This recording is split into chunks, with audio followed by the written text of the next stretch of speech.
Uniqueness of the constraint. Today's topic that has been years in the making. So today we've got our reigning heavyweight champion, Steve Tendon, who has Herbie in his corner and decades of experience plus the theory of constraints. And then we have our contender, Al Shalloway, who has been doing it his way for so long nobody can even remember. Yeah, but Joshua, I want to lodge a complaint against Steve because he sent Herbie over to me this morning and he already started the fight. But I'm still ready to take it as a two-on-one, and we'll see what happens. So hopefully you can tell that we're going to have a little fun today, a little bit different of a format between Steve and Al and a long-standing debate on, again, the uniqueness of the constraint. So Steve and Al, how about you introduce yourselves a little bit and we'll get to the debate. Yes, hello, friends of Furby. I am Steve Tendon, Managing Director of TameFlow Consulting Limited, and the inventor of the TameFlow approach, which is based on pattern theory, and of course, the theory of constraints. And we typically talk about Herbie as the representation of the constraint. Hi, yeah, and I'm Al Shalloway, formerly of the PMI, now with Success Engineering. That's my new company, consulting services, and actually looking to license some of the things to other consultants. That's going to be probably the beginning of the year for that. Right now, I'm doing Discipline Agile Value Stream Consultant instructing as well. And I guess I'm the one who initiated this, or you're going to get us started, Joshua. No, I'll go right ahead. Okay. So I have been a fan of theory of constraints. I don't know. Well, I got to be honest. So in the 90s to about 8 years ago, something like that, I was a fan of theory of constraints in manufacturing. And that was because cognitive bias and ill-informed. Because when I read the goal, I actually did not make the translation to software like I could have. And I think it's when I started listening to Steve with TameFlow, I realized, oh my God, I've really just been not paying attention here. And I read the choice a couple of years ago, and there's a lot in there that actually is I'm not talking about the goal. I read that, I don't know, 25 years ago. But the choice is actually, I think, my favorite book. And I realized even more that there's a lot there. So I like the theory of constraints. I understand the theory of constraints. I understand how it applies to all knowledge work. And yet when I look at my experience, I haven't quite used it in the way I know Steve has. So that's kind of why I wanted to have this conversation. And this is totally unscripted. I'm not sure how it's going to turn out, but just in thinking about it, I already realize that I have been conflating some things. So I actually think I may be wrong. But let me tell you the situation and the conflation, and then we'll just have a discussion. Okay. So there is a case that happens a lot in clients I've worked with that I had particularly been thinking about when I have been thinking, oh, there are multiple constraints. And here's the situation. It's when this has been with companies that are, oh, I don't know, anywhere from like 100 to 500 people. That's kind of my mainstay that I've done the most work in. And I've come across several where they did not have a well-defined intake process, where work came in and people would go to teams, say, hey, I need this. Sometimes they'd have a couple of backlog items or that would be pulled from teams, but mostly work was not visible. It was being done throughout the company. Nobody knew what anybody else was doing. And the cause was multiple causes. You had no intake process. You had no master product backlog. You didn't have any visibility. You didn't have any acknowledgement as to who was in charge. So I'm thinking to myself, wow, you've got 4 or 5 things that are going wrong. But I got to admit that those aren't constraints. Those may be, you correct me, by the way, if I'm wrong on this, Steve. But I realize those aren't constraints. Those are things going wrong, and they may cause constraints. But all those bad practices, lack of them or doing it wrong, aren't constraints, but are perhaps what's causing the problem. And when I stepped back, if I look at it from a pure flow point of view, where the work is jammed, it was at the team level, as well as when teams came to work together and integrate and get it out. So maybe there were 3 areas. So I'd see 3 areas. Teams don't really know how to work because they're being so interrupted all the time. They have problems integration, and they have problems getting it out the door. Okay, so maybe there were 3 constraints. Okay, that's my situation. Steve, bam, tell me what you think. Okay, so I think maybe we need to start first with a little framing, because you said that you read about the theory of constraints way back, and that's probably way before I discovered TOC. As you probably know, but maybe the listeners do not, the audience do not know, that TameFlow was designed with patterns. It's a purely patterns-based approach, and this from the mid 90s until 2003, 2004, when I came across David Anderson's book. I think it was called Software Engineering Management, Applying the Theory of Constraints to Software Engineering, or something like that, where I discovered the theory of constraints. And it was like a real illumination. Why? Because in my work, I put at the center of all action one particular pattern, which is known as the pattern of unity of purpose. It's obvious. If you get all the people to stand behind a cause, they will not be fighting one another, and they can convey all that energy in bringing the company forward, in servicing the customer, in conquering the market. So unity of purpose was something really powerful for me. But of course, I realized it was really hard to make it happen, extremely hard to cause the unity of purpose to come about. And mind you, I'm not talking of unity of purpose as a vision or as something aspirational. It's something that you have to make happen. And so I came across the theory of constraints, and the aha moment was, wow, if you really can find that single point of leverage, all thinking heads can focus on that point, and they have a reason to get together. So it's like a catalyst, something that accelerates the creation of the unity of purpose. For me, that was absolutely mind-blowing, and I was really happy about that discovery.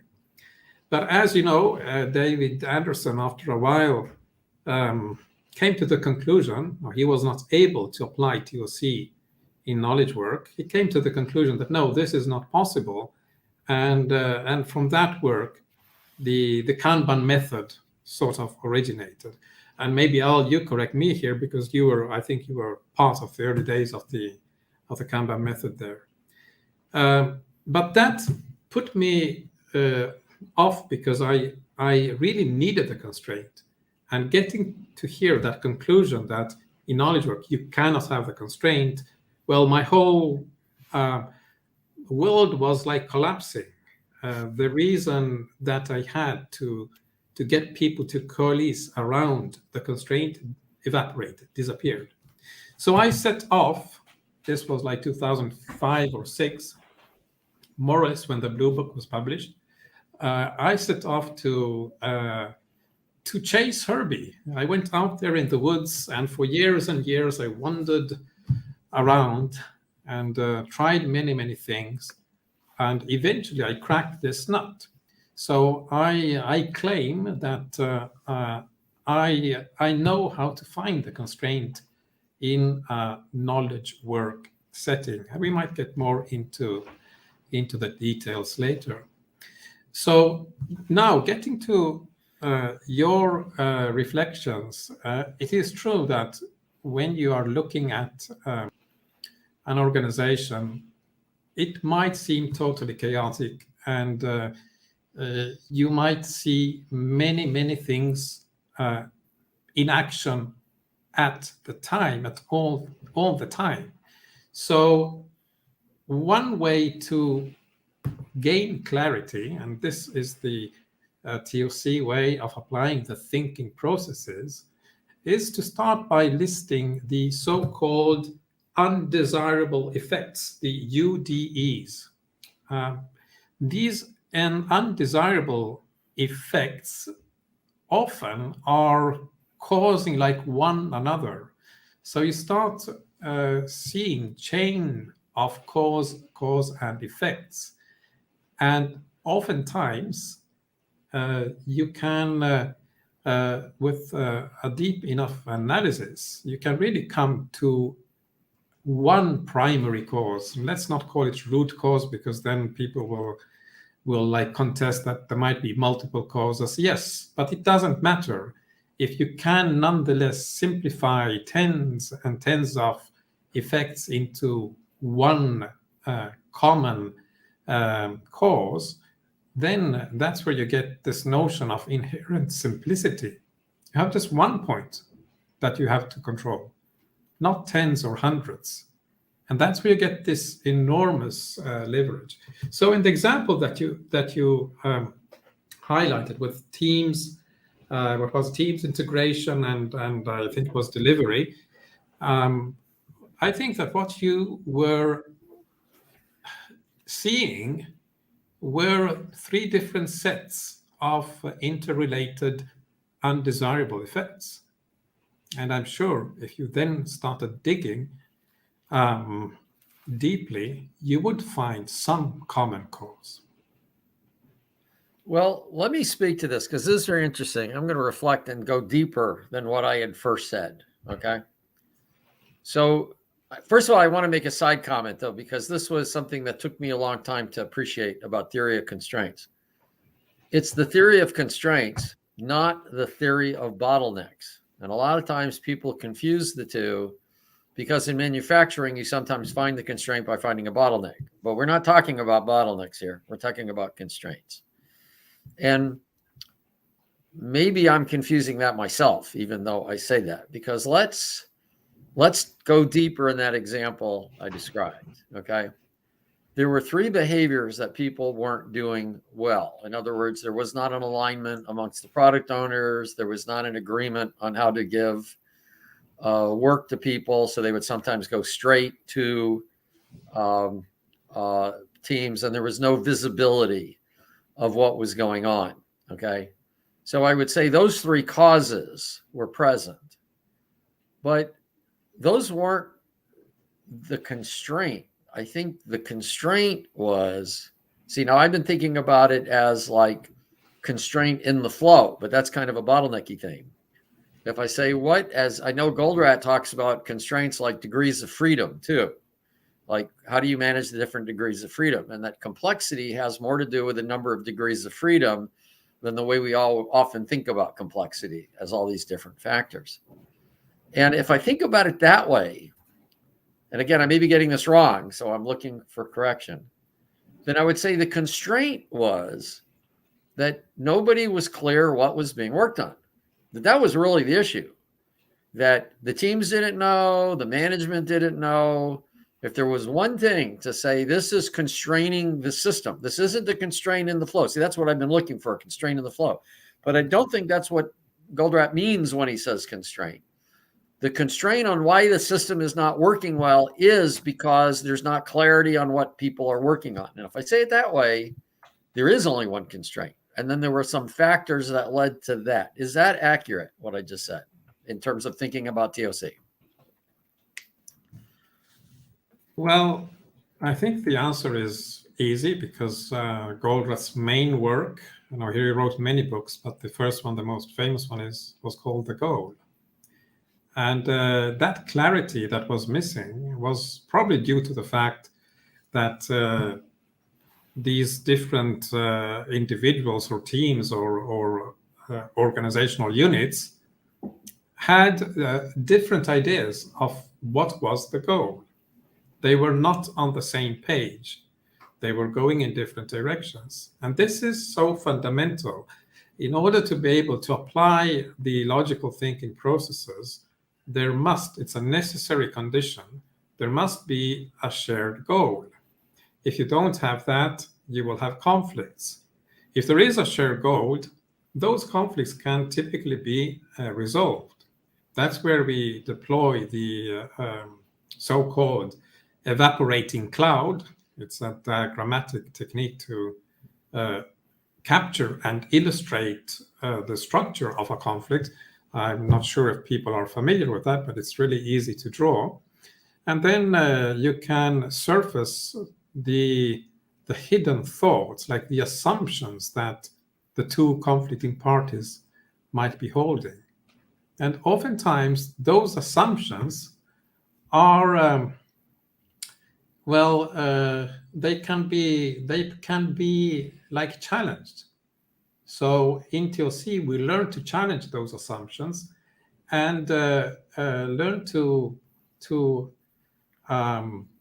replace those assumptions with other ones which are still satisfying the needs of the two conflicting parties, but with a different assumption.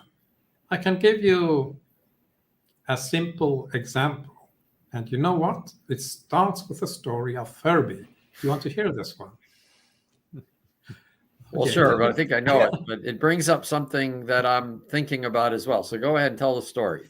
Well, I assume everyone knows the story of Furby, but it was this Boy Scout in a team who was really overloaded and fell behind. At a certain point, the team lead gathered the group and say, "Stop! We have to keep together."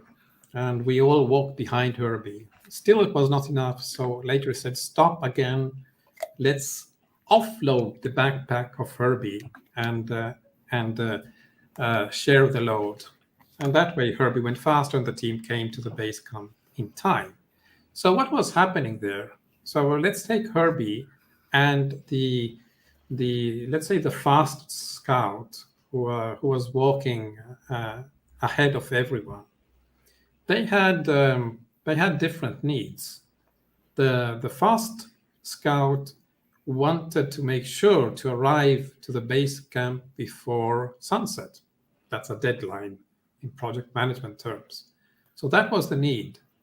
But Herbie, who was being left behind, overloaded as he was, his need was not to be left alone, to be dropped off in the woods, because then he would get lost. So two very different needs. Now, with the action that happened, the assumption is I must walk fast in order to get to destination, and the other one is I must bear this load to move forward. Well, in the resolution that came about, those two needs were still fulfilled, both at the same time, even though initially they were conflicting. The injection, as they call it in TOC, the new thinking was, well, if we all walk behind Herbie, no one gets lost.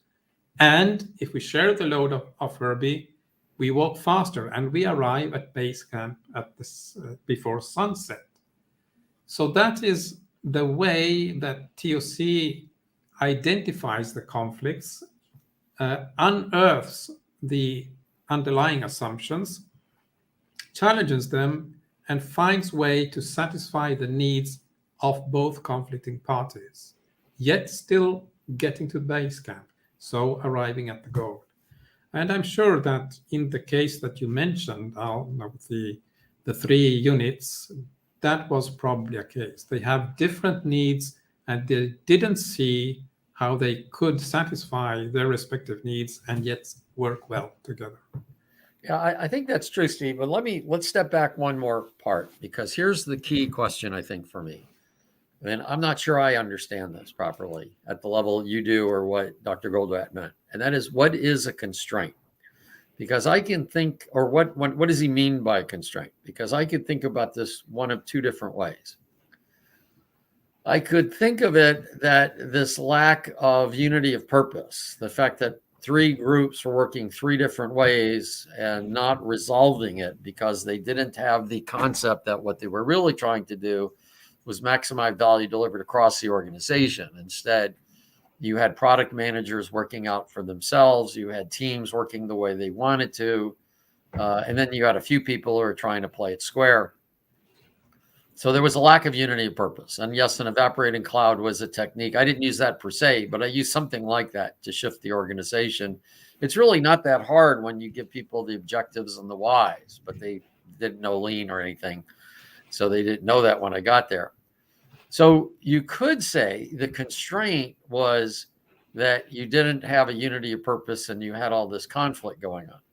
Or you could say, well, if I'm looking at it from a flow perspective, and here's why I have looked at theory of constraints from a flow perspective. And I'm not saying this is correct. I mean, that's why I wanted to talk to you. I kind of feeling it's not. If I look at it from a flow perspective, I'm saying, what's the constraint in the flow that's causing the problem? And there it was clearly, well, I mentioned three things also, which was the teams in themselves weren't working well, integration wasn't working well, and DevOps, or the release part, wasn't working well.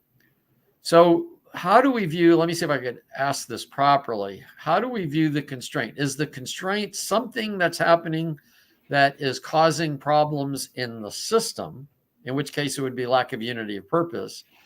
Or is it what's actually blocking flow? In which case it would be, I found three things. And you're not allowed to just pick the one that makes you win. I want you to pick something. I don't know you wouldn't. That's just a joke.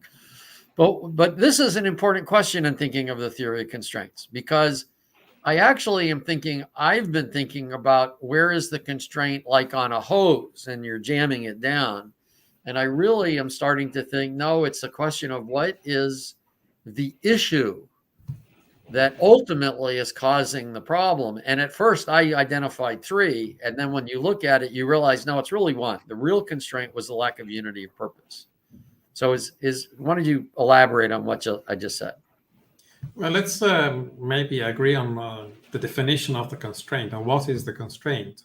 The constraint is that single element or factor that mostly prevents the organization from reaching its goal. Okay. Now, we can elaborate on what it means and what the goal means, but that maximization function, so that mostly prevents the organization. Okay, hang on. I love that. I totally agree with it. I want to tell you something that causes me a problem. I like that definition. That has messed up my thinking with that. So I want you to restate that, though, just so we're clear. Or let me restate it and you say if I got it right, okay? That a constraint is that concept, that action, whatever it is, that's most primary in causing the organization not to deliver the value or whatever it is trying to deliver. Is that correct? Is that a decent restatement? Well, your statement would imply that the goal is delivering value. Whatever the goal is. Sorry, I shouldn't say that. For most companies, it is, but yes, the goal could be different. Thank you for the precision. For whatever the goal is, it's the primary factor that's constraining the whatever the goal is that we're doing. Okay, so I agree. Now let me tell you why I have not recognized that as the constraint, and want you to elaborate on this. And that is that. It's really the drum buffer rope metaphor. Because in a drum buffer rope metaphor, now this doesn't challenge the whole Herbie story, because I totally get that. It was still, he was holding us back. We had these different challenges and it got resolved. So this has nothing to do with Herbie per se. Drum buffer rope worked in the Herbie situation. But it also means that drum buffer rope is not always the metaphor to find the constraint. That seems to me to be the case. And maybe that's why David couldn't figure out how to use theory of constraints, because he was thinking drum buffer rope all the time in the way he did Kanban. So does drum buffer rope have to be present in the constraint model? So drum buffer rope is the way that TOC deploys to limit work in process, and can be shown that it's really the way that minimizes work in process. In Kanban, we have like the column width limits, and they, by all means, they do limit work in process. So it's better to have them than not to have them. But they do so in a very ineffective way. If you want to optimize and really get to the minimum amount of WIP that is needed to make the system work, you really need drum buffer rope. And in effect, now in TameFlow, I do use drum buffer rope, notwithstanding that it is a knowledge work setting and not a manufacturing setting. Why? Precisely because it's the best way to minimize the amount of work in process. Now, the drum buffer rope metaphor works well when you're having a system where you have the presence of flow, like operational flow. What you typically see in terms of Kanban boards of the user story cards moving from one end of the board to the other, and even more so if you're having if you're having multiple teams and maybe tens of Kanban boards that all need to be coordinated. But having said that, drum buffer rope is not the only way to manage the workload on Herbie. We don't want Herbie to be starved. We don't want Herbie to be overloaded. We want Herbie to walk exactly at his sustainable pace. But that is not the only possible way to manage the situation, because the constraint could be somewhere else, could also be outside of the flow. The more classical example is that the constraint is in the marketplace because you're not getting enough demand from the market. Or the constraint could be like outside of your company. Maybe you have suppliers who cannot keep up with your needs. It might still be a flow problem, but because it's outside of your span of control, the way you approach that is probably through negotiation and contractual terms, meeting with the supplier and discussing. And the constraint can even be at a totally different level. Inside the company, it could be the way that finance is managed. The budgeting processes can be the primary source of many of the examples of constraints that then you find on the floor in the operational part. And finally, the major constraint oftentimes is management attention. Top managers have to spread their attention so thin and have to quickly move from one context to the other that it's very easy for them to make the wrong decisions, not because they are incapable, but because they don't have the necessary focus on the problems at hand, because they are spread so thin. You try to find a time to meet a C-level, and their calendar is it's Tetris level 10. You can't find a spot. And that calendar is like representative of the backpack of the managers. It's really, really overloaded. So one way to facilitate the management of the organization is, for instance, to offload that backpack, to make sure that many decisions do not have to reach top managers, but that we are more in a decentralized decision-making model where decisions can be made on the floor, so to say. Yet we know that those decisions will go towards the goal, because if they don't go towards the goal, well, that's when you have the reactions from the top that will be interpreted as command and control, because they see a mismatch between the direction that the company or the teams are taking and what they need. So there are many, many consequences of this fact that management attention is limited and can be the ultimate constraint. And Goldrat also said this, that management attention is presumably the ultimate constraint. What I say is that for me, the ultimate constraint are the mental models, because if you make decisions on the basis of how you interpret reality, well, if you upgrade your mental models, you will make different decisions. And therefore, some mental models are more beneficial in order to improve the performance of your organization. Case in point, going from resource efficiency to flow efficiency, as we're talking a lot in the agile space and in lean, or going from flow efficiency to throughput efficiency, as we have in TOC and TameFlow. Yeah. So I want to say a couple of things, and then a third point. So I see John asking, can a belief be a constraint? I would say absolutely. In fact, I think you see several beliefs that are underneath frameworks that actually constrain the effectiveness of frameworks, because they start with one thing that isn't really the best way to build things. But I also want to make I think a very salient point that Dr. Goldratt made in The Choice, where he said that a lot of the reason management sticks to where they are is because they don't quite understand what other options they have. In other words, they're going outside of their comfort zone. So it appears to be command and control isn't that at all, but it's because they're staying in familiar territory, and that this is one of the other reasons understanding is so important. But Joshua, as referee, I would suggest it is now time for you to declare a technical knockout where Steve wins.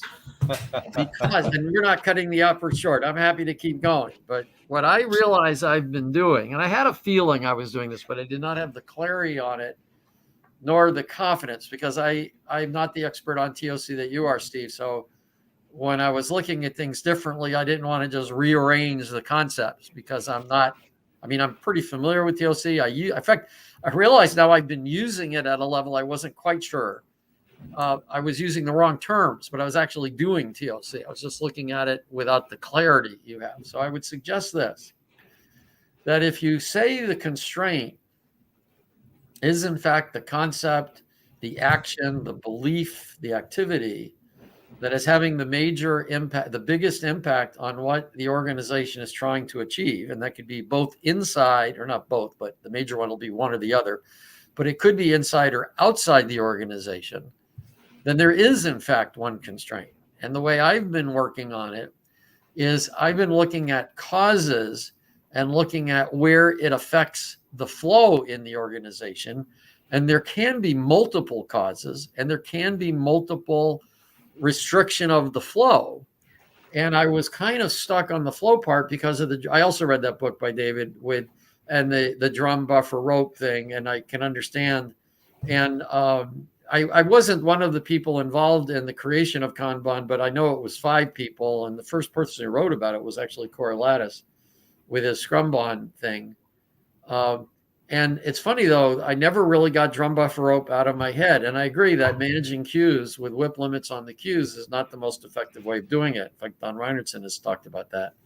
You do want to manage queues, but whip limits aren't the best way.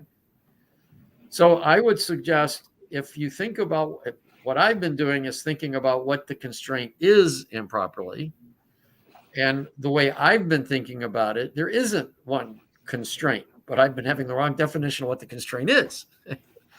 So anyway, that's why I concede. But I'd like to keep hold on, because that wording that you're using now, it's not about what is the constraint. It is, where is the constraint? Yeah, where is the constraint? Yeah. Because the constraint can be anywhere, and it can move. Now, today it can be here, tomorrow it can be over there.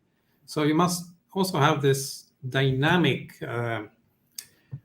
awareness that you have to manage according to the constraint. You must find the constraint, but your own decisions or the events from the outside might change the location of the constraint. So it's a where and when. Keep up with that.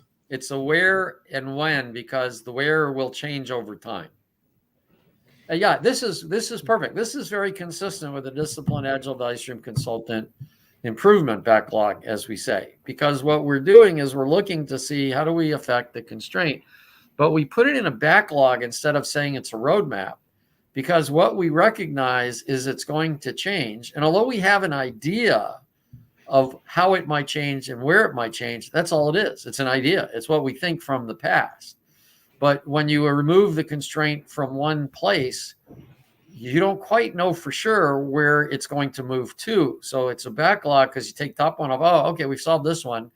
You then relook to see where the constraint did move, and then you work on that. And it may not be where you thought it was. And I've seen that happen. I've seen sometimes you solve the constraint in one place, and then something you didn't notice becomes a new constraint that you had not even observed before. See, to me, the issue of this brings up complexity in an interesting way. Not a surprise, because Goldratt has a completely different take on complexity with his inherent simplicity, which I totally love.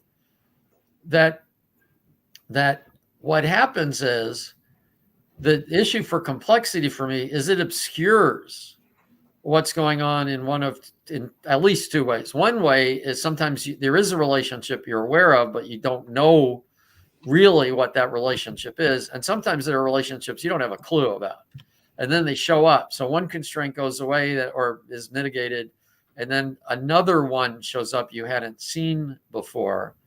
And this is why feedback is so essential. That's one reason for navigating this.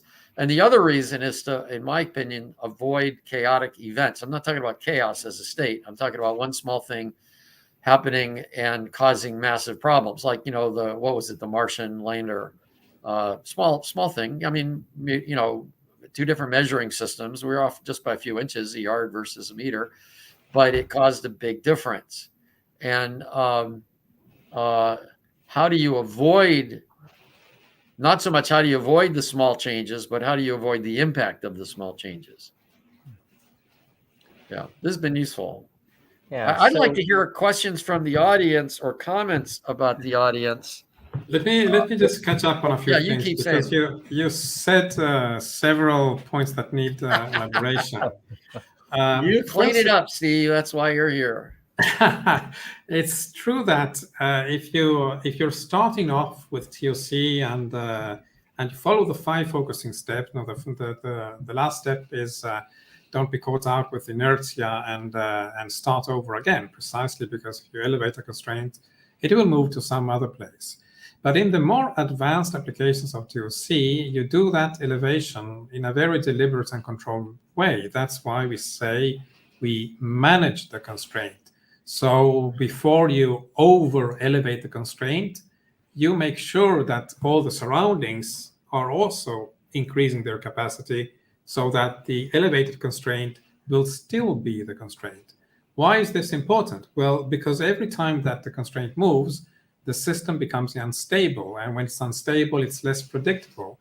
We know that we want to limit work in process because in that case, we can keep the system stable. When it is stable, it's more easier to predict. But if you keep on elevating the constraint, without taking into account the secondary effects, well, then the constraint moves. Then the system is unstable, and again, it's unpredictable. And this ties in also to what you were saying about complex and chaotic systems, because the companies, I always say, are not complex. The complex and chaos that we see in them are totally self-inflicted. And being self-inflicted, managers who see this great chaos, they can't get it all in their head. It's impossible to manage. So what do? They go back to Caesar and say divide and conquer. The system is complex. You break it down into smaller pieces, and you try to manage that smaller piece. It's still complex. You break it down even further, and that's how you create the silos. That's how you create the KPIs, and that's how you create the partial interest and conflicts emerge between people. Now, I'm not sure if you know how TOC actually is deployed when you do it like in a pure TOC way, so not the TameFlow way, which is software in a way. TOC starts off with what they call the freeze. They take the company, whatever they are doing, say, stop everything, literally, stop, don't move. Now, if everything is standing still, It's not complex. You can just do the inventory. You can go around and look and count and see where things are. It's not complex at all. In Kanban, you have the notion that you lower the level of the water until you find the bottom. TOC is almost the opposite. Take away all the water, and then you start raising. And when you see that someone is submerged, okay, that one is the constraint. But then you have progressed from a known state where everything is standing still, there is no complexity. You start increasing the load little by little, and then you reach the point where you have the drum buffer rope in action, and that's where you keep the balance.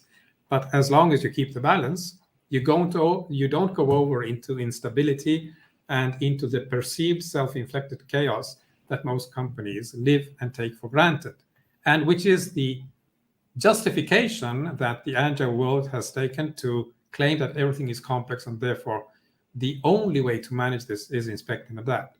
Now, here we have to make a huge, important distinction. The company and how it works is not complex, so that does not apply. However, the domain wherein the company works can be, and often is, complex. So there we have to apply the notion of inspect and adapt. This is what in TameFlow now I capture with the metaphor of the jungle, the Jeep, and the journey. You have the Jeep is your company. It's really simple. It's all mechanical. It's very easy to manage. The jungle is your domain where you have to find solutions to problems that your customers, your markets have. But you have to get through that jungle. It's the workload coming to you, what the customer really wants, not the abstract customer, the marketing persona, no, the customer that gives you an order or that is going to buy and pay you. And that trajectory is the journey. In all these three instances, there are, I often say there are three different constraints. No, the constraint is always one, but there are three different manifestations of the constraints. And if you cannot manage them, then you will never be able to apply TOC to knowledge work. And this is where even that dynamic viewpoint becomes very, very important. Because if the system is stable, you keep it stable, and yet the incoming work is such that it might change the location of the constraint. So notwithstanding that you're managing it, but the chaos that is coming towards you, you might be going through the woods. You might come to a point where there is a whole lot of mud, and the Jeep comes to a standstill. The Jeep was working perfectly, but the terrain doesn't allow you to progress. So in those instances where you're noticing that this is happening, you must have that awareness. Okay, the constraint is no longer where we thought because the context has changed. I noticed the word context. That should ring a bell with the pattern thinking, and there's another connection to be made there. It's this dynamic view of where the constraint is and where can we keep it with our own deliberate action, and where will it move because we have Mr. Murphy and the external factors that must all be kept in mind at the same time together. Now, of course, if you're only looking at a Kanban board with column width limits, you don't have a clue of what is coming towards you, and even less how the action of that Kanban board might interact with the actions of the other teams that are using other Kanban boards. So that representation is very useful, but it's also limiting in the ability to manage according to constraints management. You said something that's very important, and actually I see Tom's comment about a case study. I'm going to relate one. I don't have the numbers and stuff, but when I was at Net Objectives and we used to go into large organizations, we often, not always, because sometimes they wouldn't buy into this approach, but what we often did is we did what you said, drain the river in a sense. Stop. Let's look at what we're trying to accomplish. And we had ways of helping people figure out what was more important than other things. It was actually an extension of what extension of weighted shortest job first, I suppose, but actually a little more sophisticated, but the same concept. And what we would do is to say, okay, if this is the most important thing, let's see who we need to get this done. And then we'd look at the next one. Let's see what we need to get this one. So we started with nothing and then start putting people back into it. Okay. Now at some point, I don't know, second, third, fourth thing, in a sense, I'm defining value streams and what's feeding the value stream. At some point, you can't put the next one in because they're busy on the first 3, 4, 5 things that you've already done. You don't have the capacity or the capabilities to get that done. And then we would ask the question, let's say we got 5 in and it's the 6th one that we can't find somebody. You got to ask the question, well, are we wanting to take people out of the first 1, 2, 3, 4, 5 and put them on the 6th one, which will slow the more important thing down by putting them on the 6th one? Do we want to slow something down that's much more important to do this thing that's less important? And what I also identified was, well, our limited capacity to build all the work we want to do now gets actually reasonably clear. Now, the problem is most people wouldn't want to do this because they would look around and they would say, well, I've got all these people. I got to find something for them to do. This is the productivity busy mark, and that could be a constraint going to what John said when you look at that. Or you could say, I want to look at how we get the most important thing done and out the door. And then if actually adding people to a project or stretching them across 2 projects slows down the most important thing, maybe that's the wrong thing to do. And if promises have been made, maybe you make bad local decisions, but then now we need to get more capacity. So it's funny, I hadn't really thought about that before as this method of gold rat, draining the river and building it back up. But I think there's another parallel here I want to say, and then it alludes to something I've noticed about SAFe. Now, a lot of people totally badmouth SAFe, and I'm not a SAFe proponent anymore. I mean, I used to be a SPC trainer. I was a contributor. I was a gold partner. But I don't know. 5 years ago, 8 years ago, I just saw it's going down the wrong direction of getting too complicated and continuously missing some what I consider to be key pieces to it, and dropped out. But there are some things SAFe actually does. I mean, maybe not right, but in vast improvement over what you get in a lot of places. And what that does is it, in a sense, takes the whole group, creating an agile release train, and at least gets you moving faster by coordinating that big blob. But when you say what you said, it underscores something I've also observed, which is, although you might get some immediate movement because at least you're coordinating dependencies, you're not actually getting to the real problem. All you're doing is managing the dependencies. So you're doing the wrong thing, but in a better way. And because it doesn't have a way to drain the swamp and then build it back, because that's just not how it works, and has a misunderstanding of what value streams are, in my opinion, you never get past it. So anyway, I think that's an interesting realization that there are these 2 different flavors. And again, what we used to do is again, we did it when we could, and management wouldn't always agree to it. But one of our consultants, he was our president, Alan Shalloway, he had kind of a magic hand here. He could pretty much always convince people. Well, if we got the contract, I should say, because he wasn't willing to do it otherwise. So we walked away from a lot of business with him because he was only willing to do it if they did the right thing. And it was enough. He was good enough to get enough business. But I think that distinction is important. Am I managing the wrong structure, but at least managing it? So it's better because I'm managing it. Or am I doing it the right way by actually creating solid value streams and value delivery mechanisms, and I'm removing the constraints? Well, you mentioned one word that is really significant, dependencies. The fact is that the larger the organization, then of course it's natural that there are more dependency. And typically it's an exponential explosion of dependency. That's why it is so hard to manage them, or I would say it appears to be so hard to manage them. Why? Because if in that instance the constraint happens to be in the value stream or value network, more precisely, well, when you find the constraint, even an exponential explosion of dependency actually implodes and becomes a very simple linear line in front of the constraint. This is something that people do not appreciate because they don't understand the impact of constraints management on this, again, self-inflicted, self-caused problem of dependency hell. So the dependency hell does not really exist if you are able to find the constraint. And that's another enormous benefit that you get from constraints management.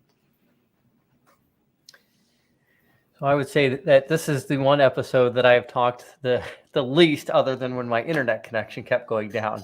And I know we've only got a few more minutes left, but and Steve, this is probably going to need to be in another episode.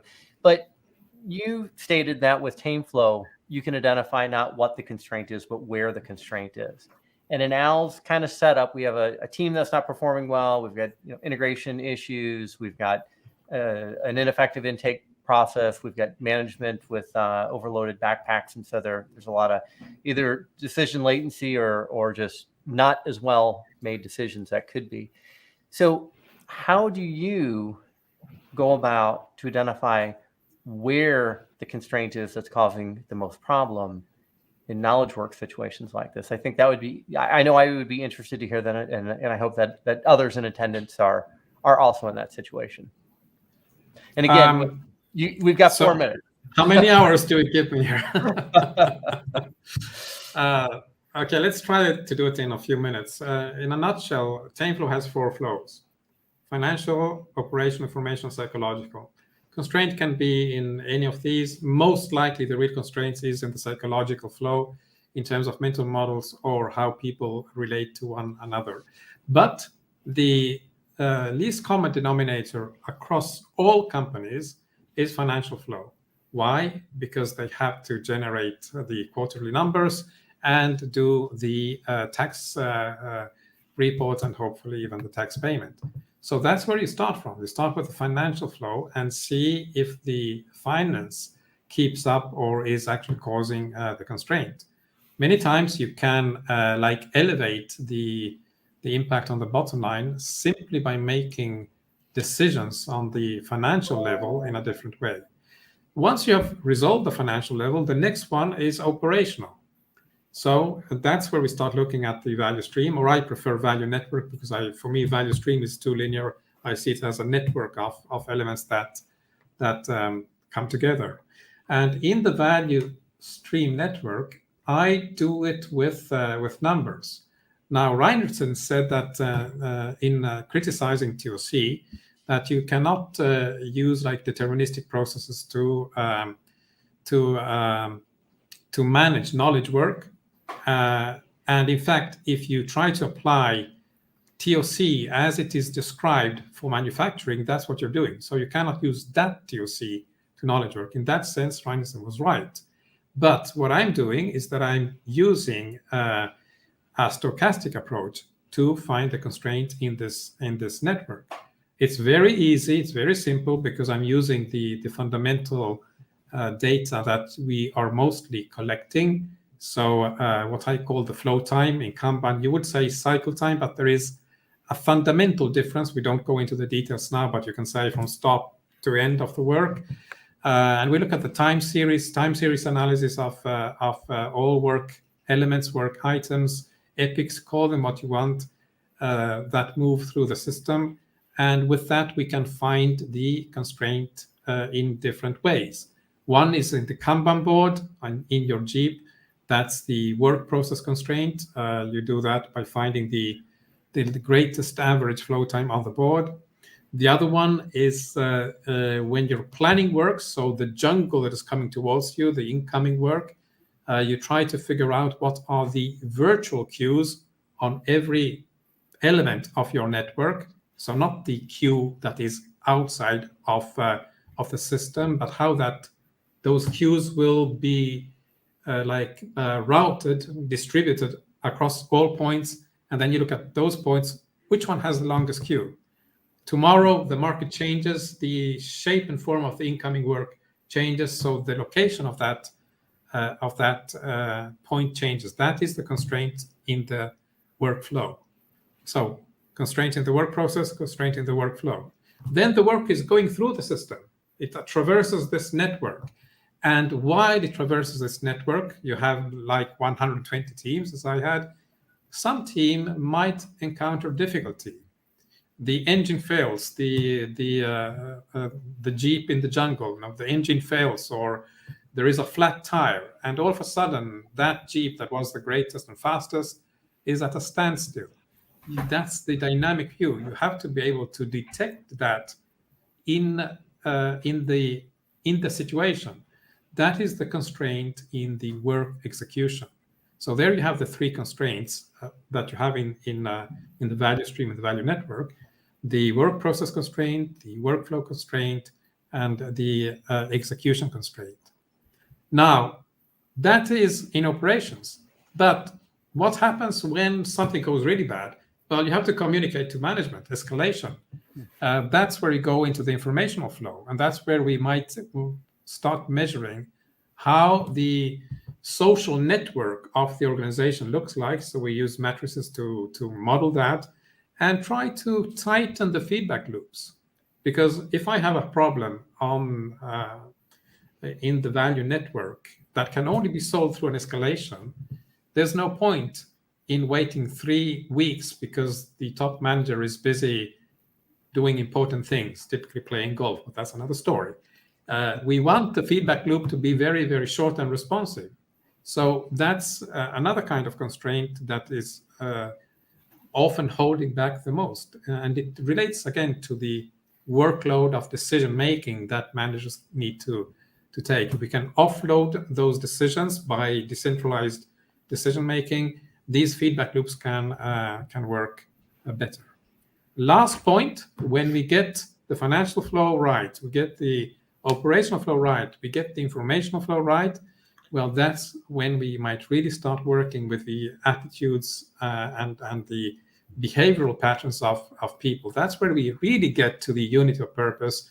We're all in it together. We leave no one behind alone in the woods. And if you get to that point, that's where you get the hyper performance. So it's not as Jeff Sutherland says, just apply the 12 Scrum patterns and you're hyper performing. I think that's a great illusion. You really have to get to the hearts and minds of people to reach that point. But you won't unless you do all these steps. It's a question of like organizational development.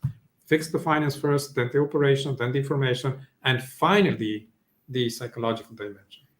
Was that in 4 minutes? No, even less. That was impressive. Yeah, that was impressive. I want to actually say something and then we'll close. And it's not how I do it. I admittedly do it a different way, but that's not saying it's better, just my past.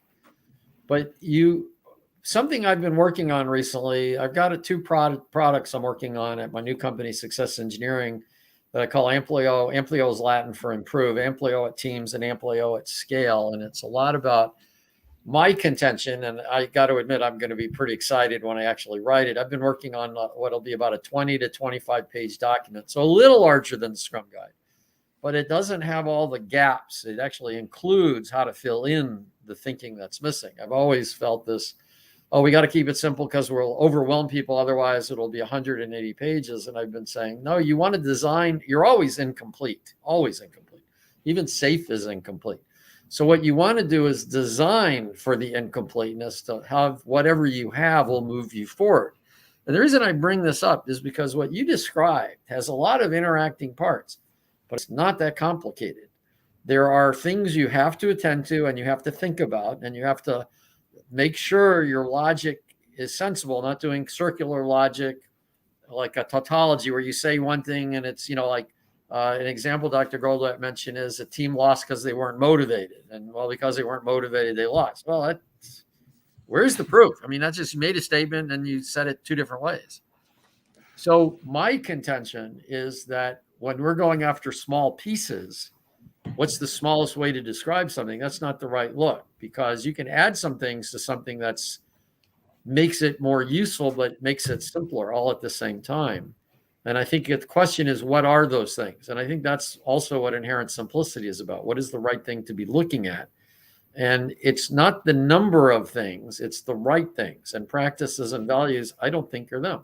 I think it's more to do with the way you were just describing things. There are not that many things there, but you can go through the logic and see things. So that to me is what really my new venture is about as well, is elaborating on what's a better way to look at things. So it's not massively big, but you can navigate the whole world space. So I'm going to hand it back to you, Joshua, to close this out.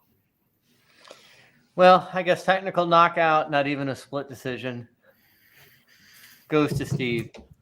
Absolutely. I'll forgive Herbie for this because I was going to get it anyway. Yeah, so thank you everyone for attending today, and the comments that you put obviously in the chat, as well as any future ones that you've got. You can just post on LinkedIn. We'll try and be monitoring that, and we'll be coming up with the topic and who might be joining us next week, and we'll get something out as soon as possible. Steve, Al, any final parting thoughts for either of you? I have the absolute argument to state why the constraint is unique, because Herbie is such a cute and charming kid that he's absolutely unique. But look what he did to Al. Yeah, I mean, man. All right. No, I've got Thanks, nothing else to say. everyone. It's We'll see you great next time. session. Thanks. Thank you. Bye.